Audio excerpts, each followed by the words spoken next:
গোপালগঞ্জের কোটালীপাড়া কুশলা বাজারে অগ্নিকাণ্ডের ঘটনা ঘটেছে। বৃহস্পতিবার রাতে এ ঘটনায় 10টি দোকান পুড়ে গেছে। এতে প্রায় 30 থেকে 35 লাখ টাকার ক্ষতি হয়েছে বলে দাবি করেছেন ক্ষতিগ্রস্ত ব্যবসায়ীরা। স্থানীয়রা জানায়, বৃহস্পতিবার রাতে কুশলা বাজারের একটি দোকান থেকে অগ্নিকাণ্ডের সূত্রপাত হয়। মুহূর্তের মধ্যে তা ছড়িয়ে পড়ে চারিদিকে। কোটালীপাড়া ফায়ার স্টেশনের ইনচার্জ সিরাজুল ইসলাম জানান, খবর পেয়ে তারা ঘটনাস্থলে গিয়ে 2.5 ঘন্টার চেষ্টায় আগুন নিয়ন্ত্রণে আসে। প্রাথমিকভাবে ধারণা করা হচ্ছে বৈদ্যুতিক শর্ট সার্কিটের মাধ্যমে আগুনের সূত্রপাত হয়। হলো চা পানের দোকান। আমি ওখানে ঘুমাইতে গিয়েছিলাম, কিন্তু একেবারে যে সঠিক কোনভাবে লাগছে এই কারণটা বলতে পারবো না। আজকে আমরা অসহায় হয়ে গেছি। আজকে আমরা এই অসহায় নিয়ে আমরা কিভাবে জীবনযাপন করবো? সামনের দিনগুলো আমাদের পরিবার কিভাবে বাঁচবে, কি করবে? রাত আনুমানিক 3টা 15 মিনিটের সময় আমি খবর পেয়ে আসছি।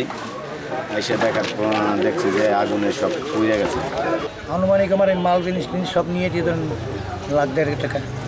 আমার দোকান সহ আরও প্রায় 10টা দোকানে একেবারে পুড়ে একেবারে বশীভূত হয়ে গেছে এবং একটা সিকি পরিমাণ মাল আমরা সরাইতে পারি না। আগুনটা আমাদের সংবাদের আগেই দ্রুত ছড়িয়ে পড়ে।